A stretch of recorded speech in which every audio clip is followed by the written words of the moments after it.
Elisa Zafersky here from healinghonestly.com, and this week we're going to be talking about how to know if we're ready to speak publicly about surviving sexual violence.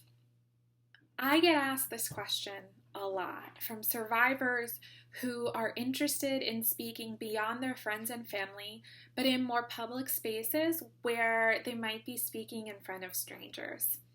As someone who's been speaking publicly about their survivorship and being a childhood sexual abuse survivor who was harmed by their father, I've learned some things along the way that I wish I had known 4 years ago when I first started.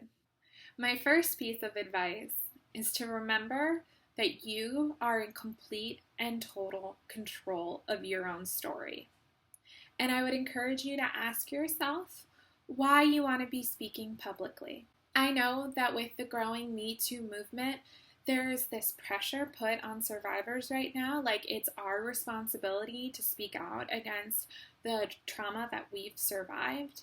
And we hear all over on the news, the internet, etc., people calling survivors who come forward brave and courageous. Now, I don't want to invalidate any of the courage and bravery of people who survive sexual trauma and want to speak publicly about it, but I think actually having this really dominant narrative that survivors should be speaking publicly and that those that do are like exalted to this like hero status can actually be really, really harmful for survivors for whom their healing doesn't include being public about what they've been through. That doesn't make them any less of a survivor, and it doesn't make them any less courageous. Listen, surviving sexual trauma and living in the world, just getting through each day takes courage and bravery, and that's enough.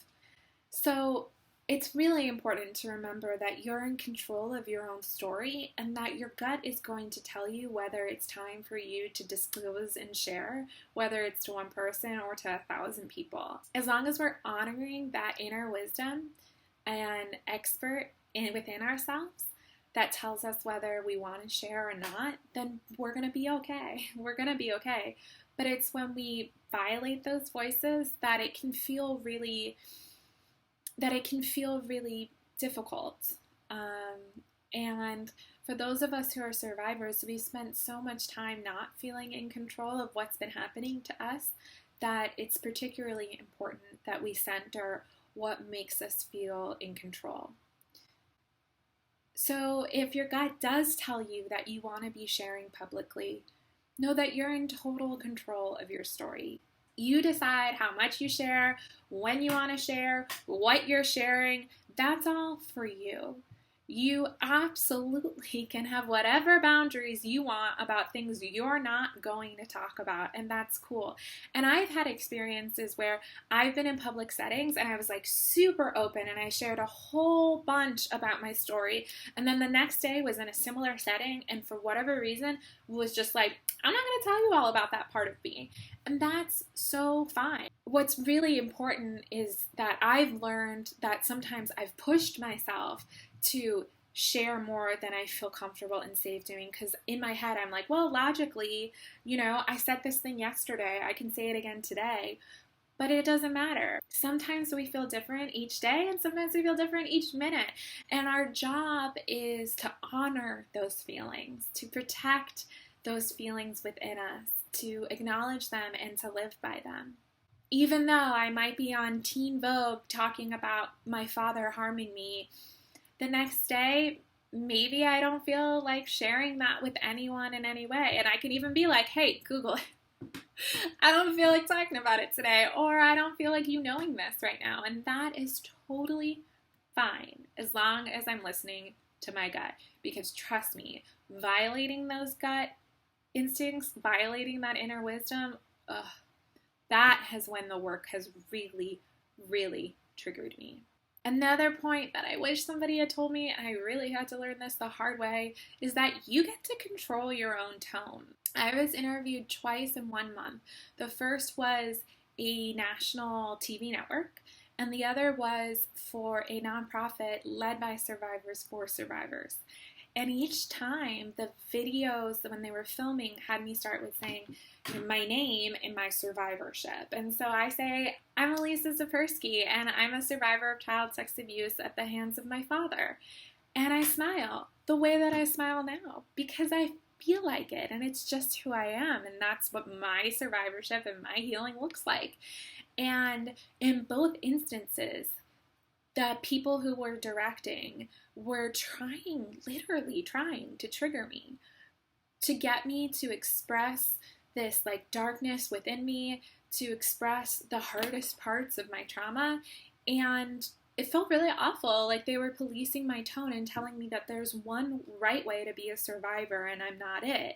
It's even worse for people who aren't a white, cis, heterosexual woman like myself, because they're often not even offered the microphone to even get to share their stories and to have their stories be amplified. And so it can be really difficult to know that even other survivors like want you to sound a certain way and talk a certain way and be this one kind of survivor that is actually sometimes like completely malaligned with who you feel you are that day, that moment in your healing and in your life. I've also gotten a lot of flack for using humor in my writing on healinghonestly.com. So much so that I actually wrote a piece about it because I was tired of getting emails from people saying like, I don't think you take what you've been through seriously enough because you use GIFs and you make 30 rock references. And I responded saying, you don't get to police my tone. You don't get to police how I survive, how I heal. Like, this is me. This is who I am. And I like puppy videos and I like references to the Golden Girls. That's it. So you get to choose your own tone. Whomever you are and however you show up that day. And you might receive messages from people trying to fit you into this ideal of some mythic, perfect survivor they have in their minds. But that is not your job. You be you. That's more than enough. And lastly, I wish somebody had told me that it's okay to have boundaries and that you get to tell as much as you want to tell. And it's totally cool if things are off limits, even if people are asking because they have really good intentions. So I get thousands of emails from survivors all across the world, and often they're asking for advice. And sometimes they ask specifically about how I deal with certain relationships in my family or in my life. And they're asking because they themselves are struggling with that relationship in their own family and their own lives. And sometimes I'm tempted to share with them about those things. And then I remember, no, I've decided that I share so much of my life with my readers and that it's totally okay and actually really healthy for me to have topics that I'm just never going to speak about publicly. Those are my boundaries. And sometimes things shift a little. Sometimes I decide that I want to share something that 3 years ago I wasn't going to talk about, but also the list grows. And as my life continues and it gets complicated and it grows and changes, I add more things to the list of stuff I'm not going to be talking about. Whatever you want to share is a gift. You're giving people a gift of your story. So however much of it you want to offer is all a gift. It's all a bonus. It is enough. And those boundaries are there to help keep us healthy, to help us prevent triggers that can happen when we're speaking publicly about our trauma. So please remember to like and subscribe and go to healinghonestly.com, sign up for my Friday emails where there are gifs of the Golden Girls and specifically always gifs of Moira from Schitt's Creek, and see all the fun things that I send out to y'all. And I will see you next week. Bye.